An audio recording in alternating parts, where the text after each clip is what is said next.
Puncture बनाने वालों से क्या दिक्कत है उनमें?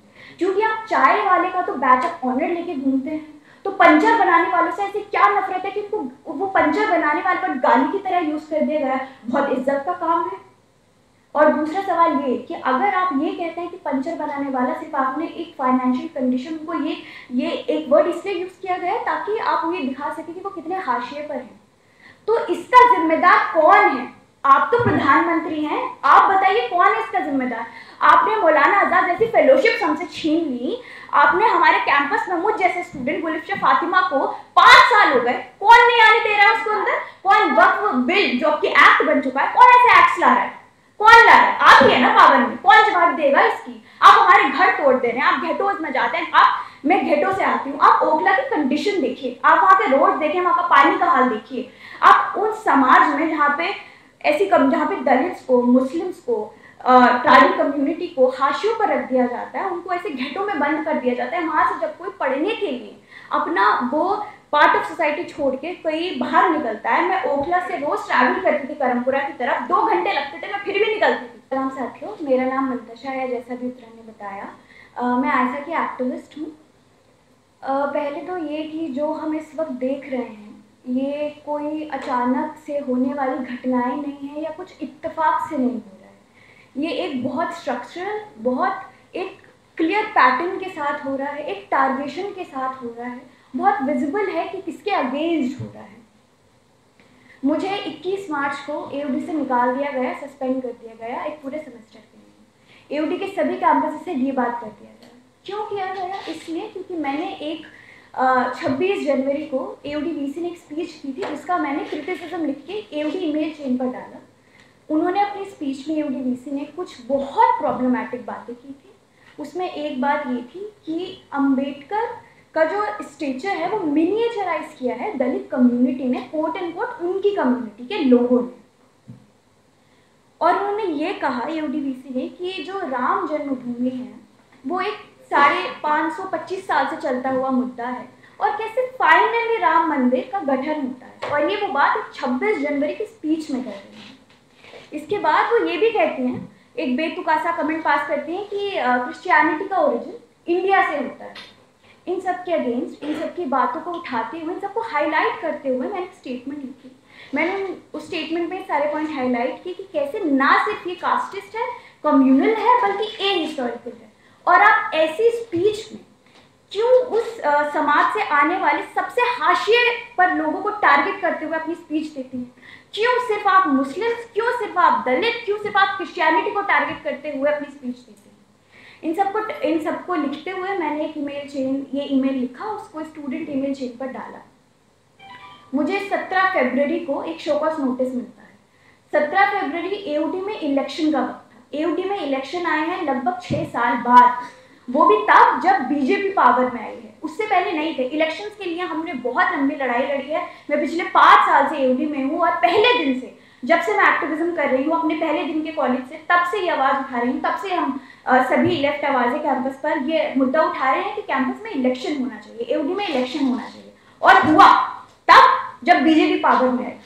उसके अगले हफ्ते, बीजेपी से पावर में आते ही अगले हफ्ते एयूडी में इलेक्शन अनाउंस होते हैं और उसके अगले हफ्ते मेरा सस्पेंशन नोटिस आता है। उस सस्पेंशन नोटिस में ये लिखा गया कि मैंने स्टूडेंट कोड ऑफ कंडक्ट को वायलेट किया है। क्या स्टूडेंट कोड ऑफ कंडक्ट था? क्या डिसेंस, क्या डिबेट का culture student code of conduct को वायलेट करता है? क्या एयूडी जैसी यूनिवर्सिटी जो बाबा साहिब के नाम पर बनी है, वहां पे हम डिसेंट नहीं कर सकते? वहां पे हम अपनी आवाजें नहीं उठा सकते? क्यों नहीं उठाएंगे? आप मुझ पे 4 बार डीसी बुलाई गई है।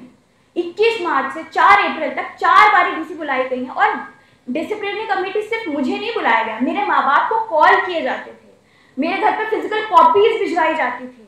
एक ऐसी सिचुएशन क्रिएट करने की कोशिश की गई, उनको डराने की कोशिश की गई। मेरे अब्बू को कॉल करके बोला गया कि आपके बेटे ने राम मंदिर के बारे में कुछ एयूडी में बात की है। अब आप सोच के देखिए, मेरे पेरेंट्स बहुत सिंपल लोग हैं।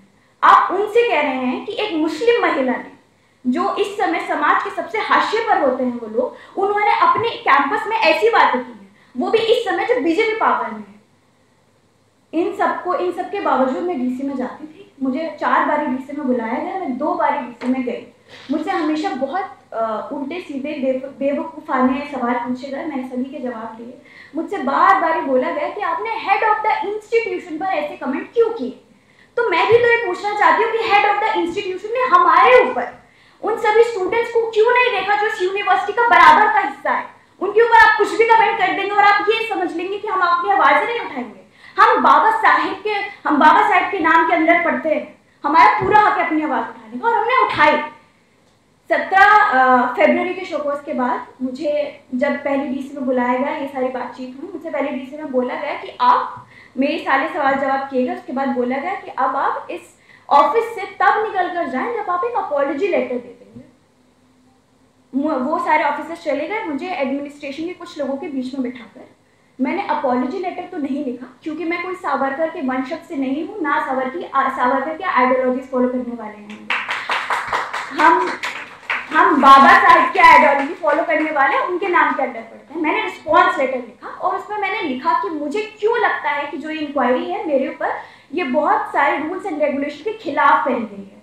पहली बात तो ये कि मुझे जिस दिन मेरे ऊपर डीसी बिठाई उससे एक दिन पहले शाम को 5:30 बजे ईमेल्स, कॉल्स और फिजिकल कॉपी वगैरह सब 5:30 बजे 12 घंटे के वक्त में भिजवाई गई, जबकि रूल्स एंड रेगुलेशन में, एओडी कॉन्स्टिट्यूशन में लिखा है कि एटलीस्ट डीसी बिठाने से पहले आपको 24 घंटे का वक्त देना होता है। मुझे वो नहीं मिला। और ये कौन सा तरीका है? क्या स्टेट का नया तरीका है ये विमेन को कंट्रोल करने का, उनके माँ बाप को डरा के धमकाने का? क्या अडल्ट की, क्या हमारे स्टूडेंट्स की, मैं मास्टर्स की स्टूडेंट हूँ, 22 साल की हूँ, क्या मेरी अपनी कोई अथॉरिटी नहीं है? आपको मेरे माँ बाप को कॉल करने की क्या जरूरत थी? आपको उन सारे लोगों को इसमें मिलाने की क्या जरूरत थी जो मैंने किया है? और मैं बिल्कुल कहती हूँ किया है, क्या गलत किया था अगर मैंने आपकी स्पीच को क्रिटिक किया था? इसके बाद जब ये सारे प्रोटेस्ट चलने शुरू हुए कैंपस पर, मुझे तो क्योंकि नहीं घुसने दिया गया, लेकिन बहुत सारे स्टूडेंट्स थे कैंपस पर जिन्होंने प्रोटेस्ट किए। 24 मार्च को एक प्रोटेस्ट होता है, एक पब्लिक गैदरिंग, जिसमें एओडी के तमाम अलग अलग कोर्सेज स्टूडेंट्स हैं। उसमें प्रोफेसर कौस्तभ भी है। Professor Kaustubh school of global affairs के एक बहुत पुराने प्रोफेसर हैं, जो पिछले कई सालों से एओडी में बहुत अहम भूमिका निभा रहे हैं। एओडी में बहुत कुछ बची हुई प्रोग्रेसिव आवाज़ों में से एक हैं, बहुत अहम आवाज़ है।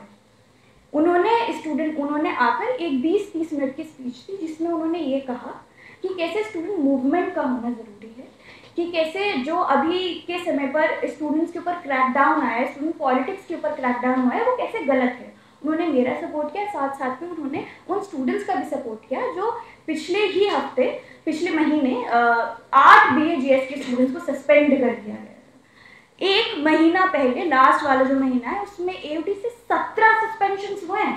17 सस्पेंशंस, जिसमें इनिशियली एसएफआई के 3 कॉमरेड थे, बाद में प्रोटेस्ट के बाद 5 कॉमरेड और आए, जिसमें 8 BA कोर्स के, BAGS के, BA ग्लोबल स्टडीज के 8 स्टूडेंट्स थे।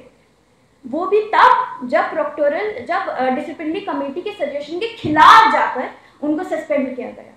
उनके सजेशंस में कहीं ये नहीं लिखा गया था कि स्टूडेंट्स को सस्पेंड किया जाए। प्रोक्टोरल ने खुद से आगे बढ़कर इन सब स्टूडेंट्स को सस्पेंड किया था। बस इन्हीं सब कुछ इश्यूज पर प्रोफेसर कौस्तभ ने अपनी बात रखी और वो अपनी क्लास लेने के लिए एक कैंपस से दूसरे कैंपस पे चले गए। 20-30 मिनट रुके वो केजे कैंपस में, कश्मीरी गेट पर। 2 अप्रैल को प्रोफेसर कौस्तभ को एक शोकॉज नोटिस भेज दिया जाता है। क्यों? क्योंकि उन्होंने वहां जाके आवाज उठाई। क्यों? क्योंकि वो आपके एडमिनिस्ट्रेशन की धमकियों से, डरावों से नहीं डरे। उनको ये दिखाने की कोशिश की गई, उनको इंटिमिडेट करने की कोशिश की गई कि आपने स्टूडेंट्स के साथ आवाज कैसे उठा ली।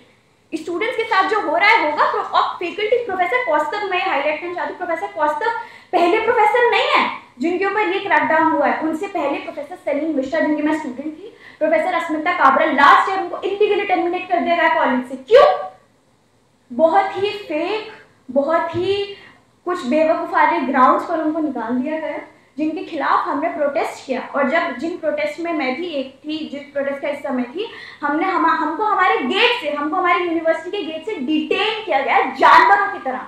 पुलिस वैन में धक्के मार मार के हमको भरा गया और पुलिस थाने ले जाया गया। क्यों? क्योंकि हम अपने प्रोफेसर के साथ खड़े हुए। हमारे साथ ये किया एओडी एडमिनिस्ट्रेशन ने।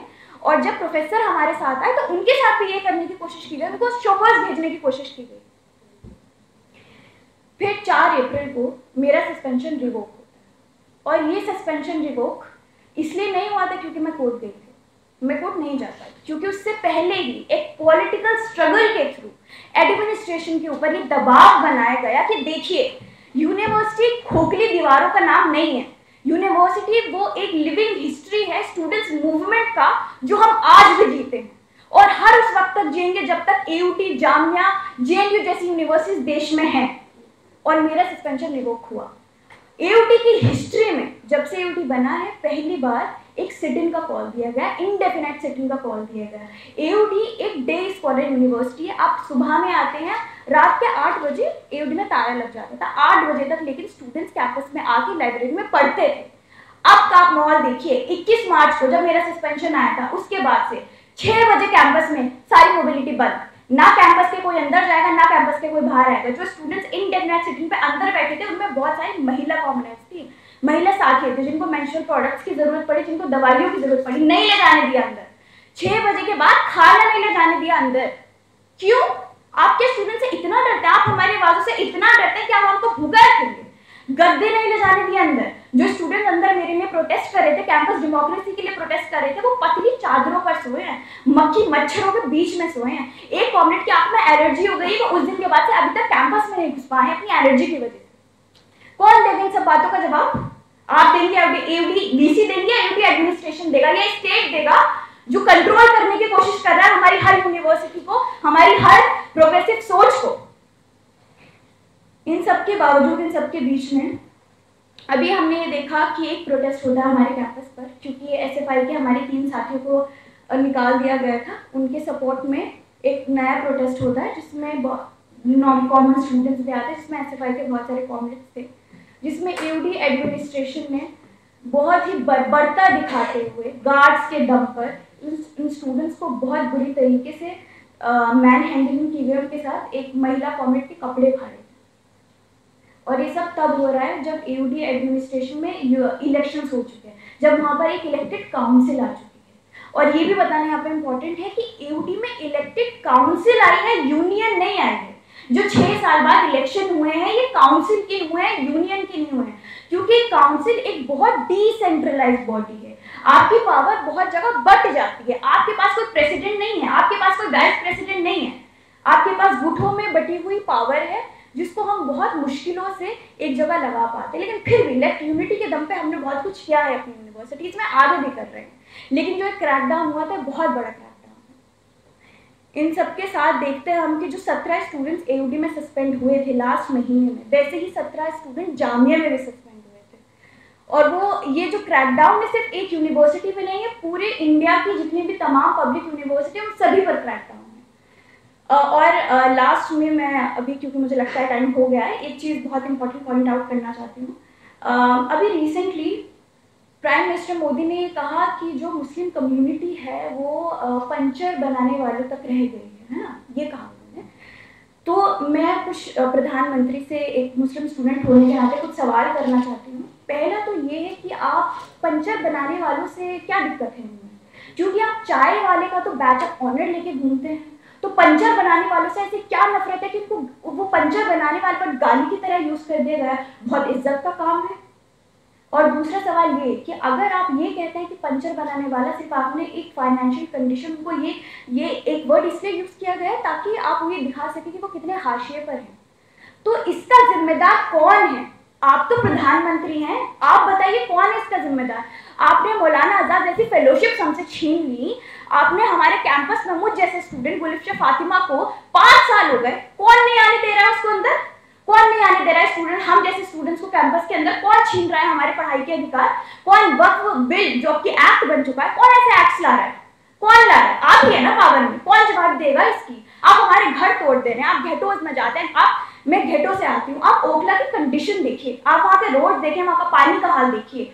आप उन समाज में जहाँ पे जहाँ पे दलित्स को, मुस्लिम्स को, ट्राइबल कम्युनिटी को हाशियों पर रख दिया जाता है, उनको ऐसे घेटों में बंद कर दिया जाता है। वहाँ से जब कोई पढ़ने के लिए अपना वो पार्ट ऑफ सोसाइटी छोड़ के कोई बाहर निकलता है, मैं ओखला से रोज ट्रैवल करती थी करमपुरा की तरफ, 2 घंटे लगते थे, मैं फिर भी निकलती थी।